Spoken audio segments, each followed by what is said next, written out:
Hi, I'm Emily from FearlessDIY. Today I'm going to show you how to kind of refinish outdoor furniture that has not weathered well. So I bought this outdoor set, table, chairs, from a fairly high-end store, and I did get it at their outlet. So I don't know if that's maybe why I got such a good deal on it. I don't want to name any names, but it rhymes with lottery yarn. So anyway, I've had this table, it's an outdoor table, for 2 years.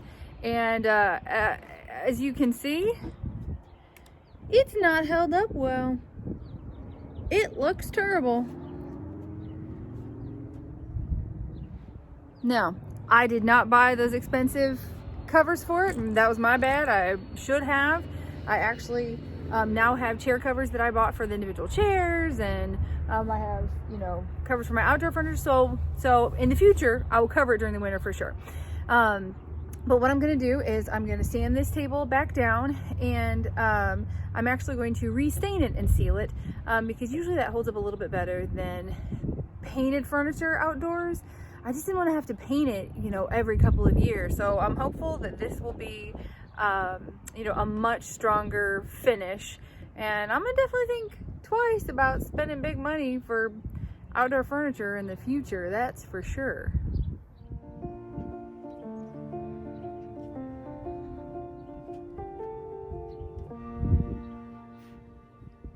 Today I'm going to show you how to use a belt sander, how to change the belt sander paper, and just some tips and tricks when you're using one. Now, power tools can be something that can be totally out of your comfort zone. You may not have grown up, doing projects or things like that, but that doesn't mean that these are not still just tools, like a curling iron. I mean, that's it. They're just a tool to help you do jobs easier. So this is something that anybody absolutely can do. I have video footage of the very first time that I ever tried to use a belt sander, and it did not go well. But I mean, 30 seconds after this particular video was filmed, I had figured out the sander. I had it working perfectly. But of course my husband didn't tape that part. So, the thing about belt sanders to remember is, like with any power tool, you want to make sure you wear eye protection and ear protection, because these things are really loud. And that sanders in general get very hot. Like there's a lot of friction from the surface, so you want to make sure you never touch this or change the belt when it's hot. I popped the old belt off, so I can't show you how to take it off because I broke it. And this belt sander is a cheap one from Harbor Freight. I mean, I think it costs like $15. So you don't have to have, the best, in the market to do a really effective job. Okay, so let's get started. We're gonna change the belt. Okay, so here's the sander, and this is how you normally handle it. And to change the paper, because the paper is gonna go through here on a loop, this is your lever. There's gonna be some kind of lever. So this lever, it's kind of tough. You pull it up, and let me show you. The wheel is going down. Can you see that? So this wheel actually moved down a little bit. It came in this way so that you can take your belt. This is what it looks like. And you slide it on here and here and get it as centered as you can. And then you snap it down. Okay? That's how you change your belt. Now what you'll notice here is that it's not exactly centered on the wheel, and you want to make sure that it is. So I'm going to adjust this a little bit, but this knob right here, you can adjust this wheel to move a little bit afterwards. You can see I've had some accidents with this one. Let me adjust this a little bit. There we go. Need some WD-40 on that. Okay, that's centered.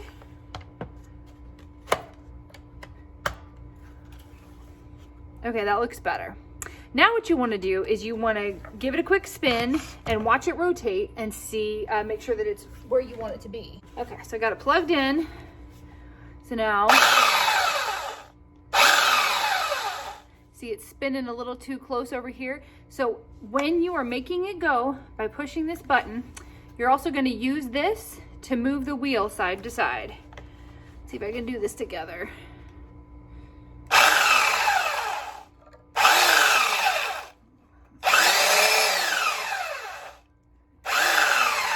we go. Okay, so see, it moved it over. Now it's perfect. Let me go a little bit more. There we go. That's a little too much the other way.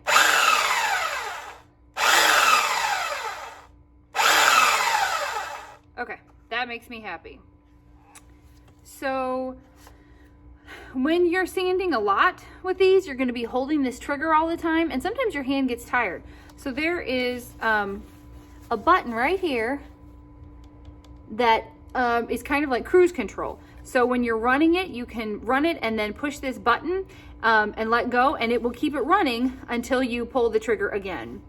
Now the thing with the belt sander is that it will take off with you. You want to use light pressure, and one of, I think, the things that was hardest for me is to learn to keep soft hands on it, because I was wanting to grip it really tightly, you know, and that will wear you out. So I actually just kind of hold it loosely, and I let the sander, you know, move a little bit and then move it back and move it and move it back. And I'll show you that, because your hands will get exhausted, your arms will be exhausted, and you don't want to do that. I'm going to use a belt sander, wear eye protection because stuff's going to fly up, and a mask to protect from the dust. And then you always want to sand with the wood grain. So we're going to sand this way, and then on the sides of the table we'll sand this way.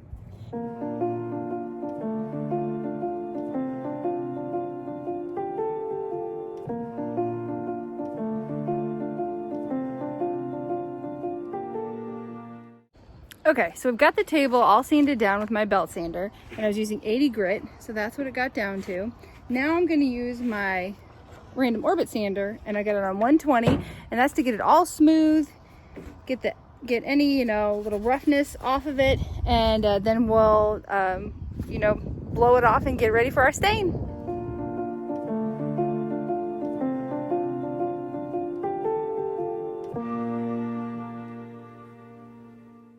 Okay, here's the table after sanding.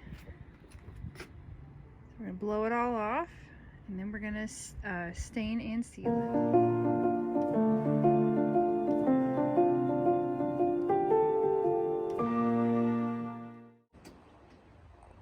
So this is a semi-transparent stain, and so, you know, you'll still be able to see all the wood grain and like the white little paint that's in it, and so it doesn't cover up everything.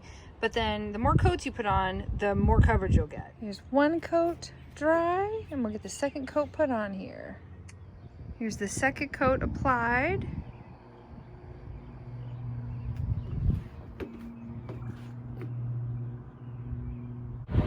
To get a really smooth finish, you want to use a little bit of really fine sandpaper in between your coats. So I'm going to do a third coat of stain on the table, and I'm just going to very lightly sand it and smooth it, because when it's drying outside, you're more likely to have, you know, little particles or something come and attach to your surface and make it just a little bit rough. So just do a quick smooth sand, wipe it back down with a damp cloth, and then put on your final coat of stain.